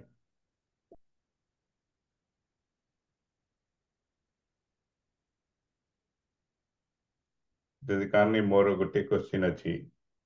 ଆଜ୍ଞା ଆପଣ ତ ବହୁତ ରିସର୍ଚ୍ଚ କରିଛନ୍ତି। ଆପଣ କହିଲେ ଜଗନ୍ନାଥ ଇନ୍ଦ୍ରଦ୍ୟୁମ୍ନ ସତ୍ୟ ଯୁଗରେ ଆସିକି ତାଙ୍କୁ ପ୍ରତିଷ୍ଠା କରିଥିଲେ। ଆମର ଏଇ ଯୋଉ ସତ୍ୟ ଯୁଗ ତାପରେ ତ୍ରେତୟା ଦ୍ୱାପର କଳି ଏଇ ଯୋଉ ଚାଲିଛି, ସେ କହୁଛନ୍ତି ଗୋଟେ ସାଇକେଲରେ ଗୋଟେ ପରେ ଗୋଟେ ଆସୁଛି ଯାଉଛି ଚାଲିଛି ବୋଲି। ଆଜ୍ଞା। ହେଲେ ଗୋଟେ କ୍ୱେଶ୍ଚିନ୍ ହେଉଛି ଯେ ଆମର କେତେଟା ସାଇକେଲ ଏମିତି ହେଲାଣି? ସେମିତି କିଛି ଆମର କୋଉଠି ପୁରାଣ କିମ୍ବା କୌଣସି ବେଦ ଉପନିଷଦରେ ଅଛି କି ଯେ ଆମର କେତେଟା ସାଇକେଲ କମ୍ପ୍ଲିଟ ହେଲାଣି? That's number one. Number two, ଏଇ ଯୋଉ ଶୁଣନ୍ତୁ ଶୁଣନ୍ତୁ ହଁ। ଅ, ଏଇ ଯୋଉ ଚତୁର୍ଯୁଗ ଅଛି, ଚାରିଟି ଯୁଗ, ହୁଁ। ସତ୍ୟ, ତ୍ରେତୟା, ଦ୍ୱାପର, କଳି, କଳି। ହୁଁ। ଏଇ ଚାରିଟି ଯୁଗ ପରେ ହୁଁ। ଗୋଟିଏ ପ୍ରଳୟ ହୁଏ। ଆଚ୍ଛା। ଆମର ପୁରାଣରେ ଯାହା ବର୍ଣ୍ଣନା ଅଛି। ହୁଁ ହୁଁ ଏବଂ ଆମର 14 ଜଣ ମନୁ ଅଛନ୍ତି। ହୁଁ ହୁଁ ମନୁ ମାନେ ହଉଛନ୍ତି ବ୍ରହ୍ମାଙ୍କର ପୁତ୍ର ପୁରାଣ ଅନୁସାରେ। ହୁଁ ଏବଂ ଏଇ 14 ଜଣ ମନୁଙ୍କର କାର୍ଯ୍ୟକାଳ ହଉଛି 71ଟି ଲେଖାଏଁ ଚତୁର୍ଯୁଗ। 71। ହୁଁ। ଏଇ ସତ୍ୟ, ତ୍ରେତୟା, ଦ୍ୱାପର, କଳି ଇଏ ହଉଛି ଗୋଟିଏ ଚତୁର୍ଯୁଗ। ଆଚ୍ଛା। ହଁ। ଏଇ ଚତୁର୍ଯୁଗ ପରେ ଗୋଟେ ପ୍ରଳୟ ହୁଏ। ହୁଁ ହୁଁ କିନ୍ତୁ ଗୋଟିଏ ମହାପ୍ରଳୟ ହୁଏ ହୁଁ 71 ଚତୁର୍ଯୁଗ ପରେ।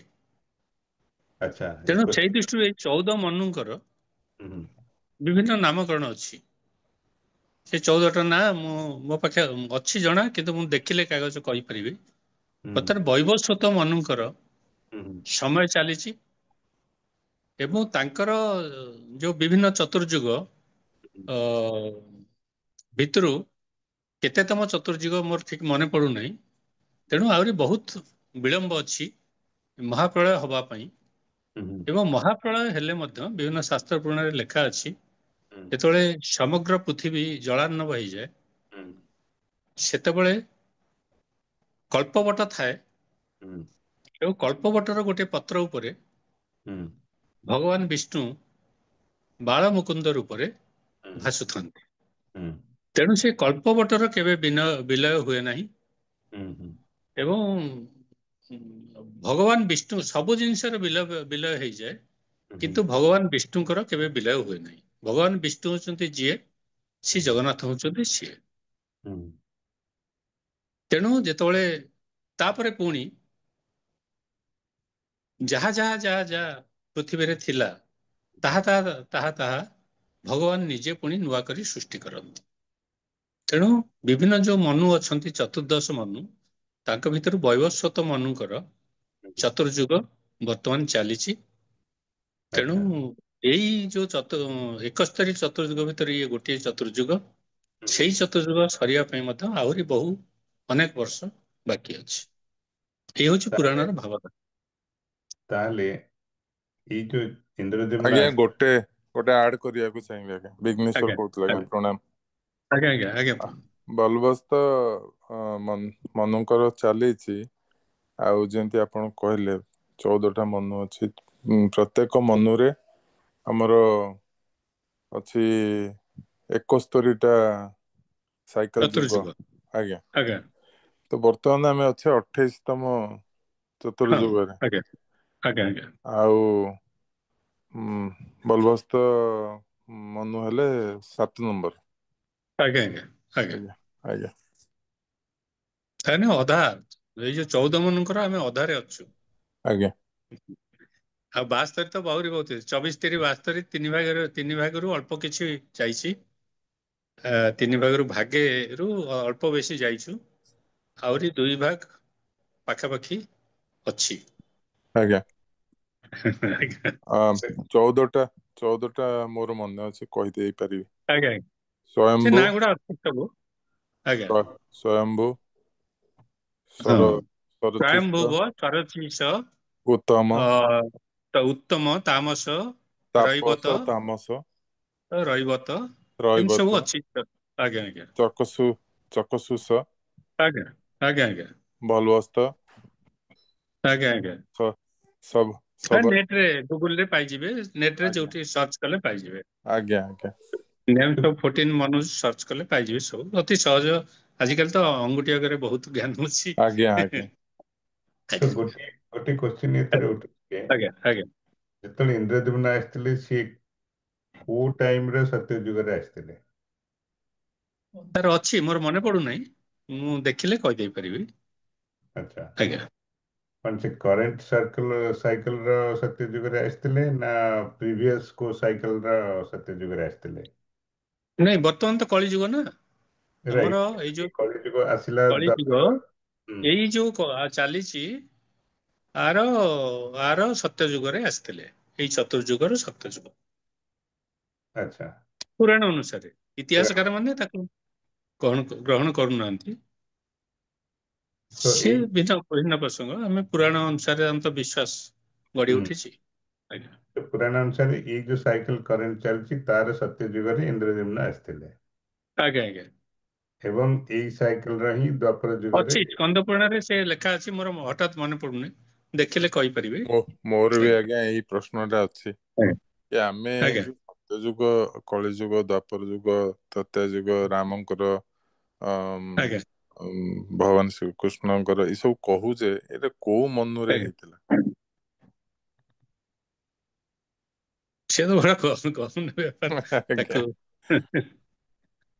ହୁଁ। ମୁଁ କଣ୍ଟ୍ରୋଭର୍ସିଆଲ। ଏ ପୁରାଣ ଉପରେ ଗୋଟେ ବଡ କାମ ଓଡିଶାରେ ଆରମ୍ଭ ହେଇଛି, ସୂଚନା ଖାଲି ଦେଇ ଦଉଛି।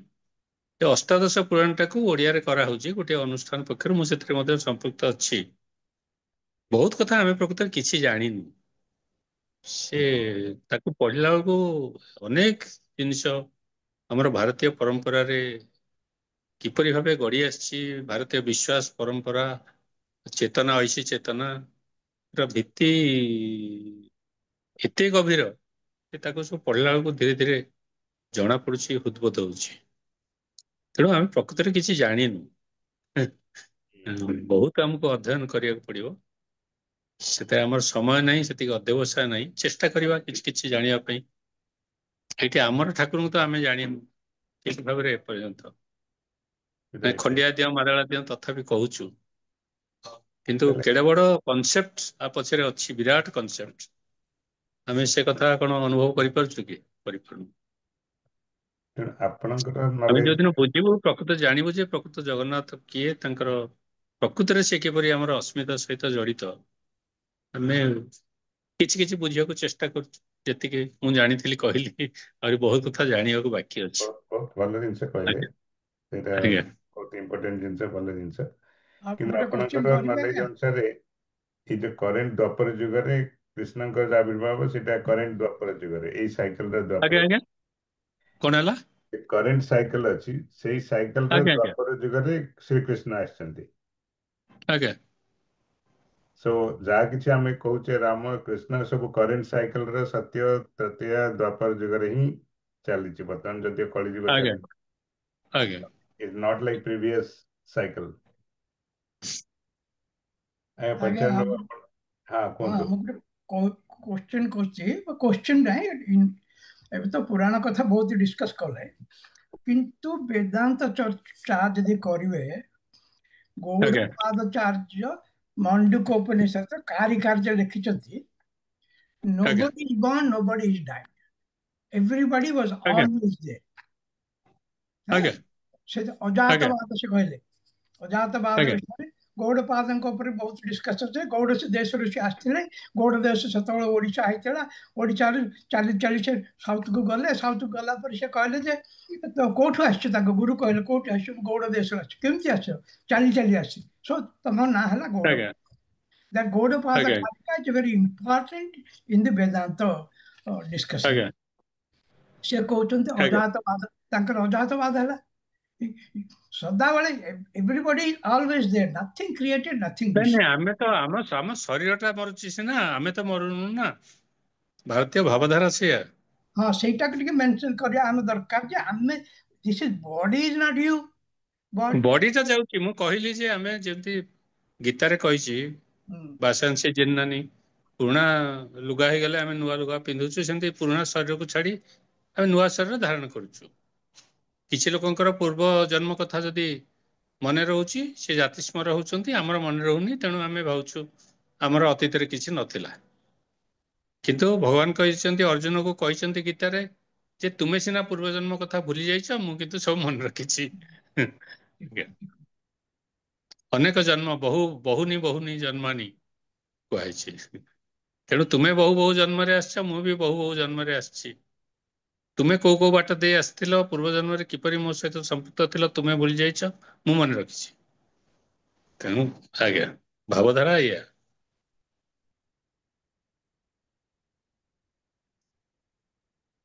ବହୁତ ବହୁତ ସୁନ୍ଦର, ବହୁତ ବଢିଆ ଜିନିଷ ଡିସ୍କସନ ହେଲା ଆଜି। ପଞ୍ଚାୟତ ଆଉ କିଛି କହିବେ? ନାଇଁ, ସେଟା ସେ ତ ବହୁତ ବଢିଆ କରି କହିଲେ। ଆମେ ଜଗନ୍ନାଥ କିନ୍ତୁ କହୁଛନ୍ତି ନା ହସ୍ତ, ନା ପାଦ, ନା କର୍ଣ୍ଣ, ନା ଆଦି, ନା ଅନ୍ତ, ନା ମଧ୍ୟ, ନା ନାରୀ, ନା ପୁରୁଷ, କିଛି ବି ଆଜ୍ଞା ନୁହନ୍ତି କିନ୍ତୁ ବଟ୍ ହି ଇଜ ଆଜ୍ଞା ଏଭ୍ରିଥିଙ୍ଗ, ନଥିଙ୍ଗ କ୍ୟାନ୍ ଏକ୍ଜିଷ୍ଟ ନପୁଂସକ ୱିଥଆଉଟ୍ ବି ହିମ୍। ନୁହନ୍ତି, ନପୁଂସକ ବି ନୁହନ୍ତି। ହଁ, ନପୁଂସକ ବି ନିଅନ୍ତି। ସୋ ସେ କିଛି ବି ନୁହନ୍ତି, କିନ୍ତୁ ଯୋଉ ନାରୀ ପୁରୁଷ ଯାହା କହୁଛନ୍ତି, nothing can exist without him, but he is none of them. He is none of them. ତାଙ୍କର କିଛି କର୍ମ ବି ନାହିଁ କହୁଛନ୍ତି, ସେ କର୍ମ ବି ଅକର୍ମା, ନାହିଁ, ତାଙ୍କର କର୍ମ ବି ନାହିଁ। ସେଇଟା ବି ହାତ କୋଉ ନାହିଁ, କୁହା କର୍ମ କରିବାକୁ ହାତ ଦରକାର, ହାତ ବି ନାହିଁ। ତେଣୁ ସିଟ୍ ତାକୁ କେବେ ଚନ୍ଦ୍ରଶେଖର ରଥ ଗୋଟେ ପ୍ରବନ୍ଧ ମୁଁ ତାଙ୍କୁ ଲେଖେଇଥିଲି, ପୌରୁଷ ପତ୍ରିକାରେ ମୁଁ ସମ୍ପାଦକ ଅଛି, ତାଙ୍କୁ ଗୋଟେ ଲେଖେଇଥିଲି। ସେ ଲେଖିଥିଲେ ଦିବ୍ୟ ସଂକେତ ବିଗ୍ରହ। ତେଣୁ ଏସବୁ ନାହିଁ କୌଣସି ଇନ୍ଦ୍ରିୟ, କିନ୍ତୁ ଇନ୍ଦ୍ରିୟର ଗୁଣ ଆଭାସ କାହିଁ ରହିଲା ନା, ଆମେ ବୁଝିବା ପାଇଁ ସେ ବ୍ୟବସ୍ଥା କରାହେଇଛି। ଆମେ ଯେମିତି ତାଙ୍କୁ ଦେଖୁଛୁ, ସିଏ ସେୟା ନୁହନ୍ତି। ତେଣୁ ସ୍କନ୍ଦ ପୁରାଣରେ କୁହାଯାଇଛି, ତୁମେ ଭାବୁଛ ସିନା ମୁଁ ନୀଳମାଧବ ରୂପେ ମଣିମୟୀ ବିଗ୍ରହ ଥିଲି, ଏବେ ଦାରୁମୟୀ ବିଗ୍ରହ ହେଇଛି। ମୁଁ କିନ୍ତୁ ମଣିମୟୀ ବିଗ୍ରହ ନୁହେଁ କି ଦାରୁମୟୀ ବିଗ୍ରହ ନୁହଁ। ତେଣୁ ସେ ଯୋଉ ସର୍ବରହସ୍ୟ ପୁରୁଷୋତ୍ତମସ୍ୟ, ସେ ରହସ୍ୟମୟ ବିଗ୍ରହ। ଆମେ କେବଳ ତାଙ୍କୁ ସେ ଜଣେ ଆମ ହୃଦୟରେ ଯେତିକି ସ୍ଥାନ ଦେଇପାରିବା ଆମ ଶକ୍ତି ଅନୁସାରେ, ସେ କିନ୍ତୁ ଅଛନ୍ତି। ଆଜ୍ଞା ଆମେ ଆଜ୍ଞା ଜଗନ୍ନାଥଙ୍କୁ କହୁଛନ୍ତି formless form, a form which includes all form, but he is none of the form, formless ଆଜ୍ଞା form. ଆଜ୍ଞା ଆଜ୍ଞା ଆଜ୍ଞା ମାନେ ପୁରୀ 16 ଜଣେ ଆସିଥିଲେ, ମତେ ପଚାରିଲେ ଯେ ତମେ ଜାଣିଛ ଜଗନ୍ନାଥ ପୁରୁଷ କି ସ୍ତ୍ରୀ? ବୁଝିଲେ ତ? ଆଜ୍ଞା ମୁଁ ଆଜ୍ଞା କହିଲି, ଆମେ ସମସ୍ତେ ପୁରୁଷ ହିସାବରେ ବିଷ୍ଣୁ, ଲର୍ଡ ବିଷ୍ଣୁ ବୋଲି କହୁଛେ। ନ, ସେ ହେଉଛନ୍ତି କାଳୀ, ସେ ସ୍ତ୍ରୀ। ଆଚ୍ଛା, ମାନେ ଲୋକେ ଯିଏ ଯେମିତି ତାଙ୍କୁ ଧରିଲେ, ତାଙ୍କୁ ବି ଦକ୍ଷିଣ କାଳୀ ହିସାବରେ କୁହାହଉଛି। ଆଜ୍ଞା ଆଜ୍ଞା ଏଣ୍ଡ ପରମ୍ପରା ଅନୁସାରେ କେତେବେଳେ ସେ ପୁରୁଷ ହଉଛନ୍ତି, କେତେବେଳେ ବି ସ୍ତ୍ରୀ ରୂପ ବି ନଉଛନ୍ତି। ତ ତାଙ୍କର କଣ ସେଟା ପୁରୁଷ କି ସ୍ତ୍ରୀ ହିସାବରେ ଧରାଯିବ ଜଗନ୍ନାଥଙ୍କୁ? ତ ଯେ ଏଥିରେ ଯଥା ମାଂ ପ୍ରପଦ୍ୟନ୍ତି ତାଂ ତଥାପି ଭଜାମି ହମ୍ କୁହାଇଛି ନା। ହଁ ମତେ ଯିଏ ଯେପରି ଭାବେ ହଁ ମୁଁ ସେପରି। ସେଗୁଡା ଆଜ୍ଞା ସେଇଟା ବୁଝିବା ପାଇଁ ଠିକ ଅଛି। ଓକେ, ବହୁତ ସୁନ୍ଦର ଆଜି ଡିସ୍କସନ ହେଲା। ଆଜ୍ଞା ବହୁତ ଗୁପ୍ତ ତତ୍ତ୍ୱ ବିଷୟରେ ଆମେ ଡିସ୍କସନ କଲେ। ତ ବହୁତ ବହୁତ ଧନ୍ୟବାଦ, ଆପଣ ଏତେ ଗୁଡିଏ ଆଜ୍ଞା ଆଜ୍ଞା ଆଜ୍ଞା ଇନଫର୍ମେସନ ଆମକୁ ନମସ୍କାର। ଜଣେଇଲେ। ତ ଭବିଷ୍ୟତରେ ଆଉ ଥରେ କେତେବେଳେ ଗୋଟେ ଆମେ ଡିସ୍କସନ କରିବା। ଆଜ୍ଞା ଆଜ୍ଞା ଥ୍ୟାଙ୍କ ୟୁ ଭେରି ମଚ୍। ଆଜ୍ଞା ଆଜ୍ଞା ଆଉ ଥ୍ୟାଙ୍କ ୟୁ ଟୁ ଏଭ୍ରିୱାନ୍। ଜୟ ଜଗନ୍ନାଥ। ଆମେ ଆଜିର ପ୍ରୋଗ୍ରାମ କନକ୍ଲୁଡ କରିବା ଆଗରୁ ଟିକେ ଶାନ୍ତି ପାଠ କରିକି ଆମେ କନକ୍ଲୁଡ ଆଜ୍ଞା କରୁ। ଆଜ୍ଞା ଆଜ୍ଞା ତ ଆଜ୍ଞା ସୂର୍ଯ୍ୟ, ତମେ ଲାଇନରେ ଅଛ?